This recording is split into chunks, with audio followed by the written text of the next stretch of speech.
FM station. Dito sa may East Gate 1. Sa may East siya. Sa kayo pupunta. Sa may left side. Tika, ikot natin ang saglit. Tuloy lang. Ayan. Basta sa main station.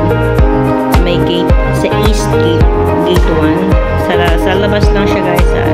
Papunta ng Kilong, sa dulo niya. Ayan yung Dynabus. Ayan yung number papuntang 1A guys. 1815. So, ito na lang. Umawarara na yung mga kaibigan namin. So, nabubulol pa ako guys. Ayan yung mga friendship. Nagtatampisaw na kami sa pool.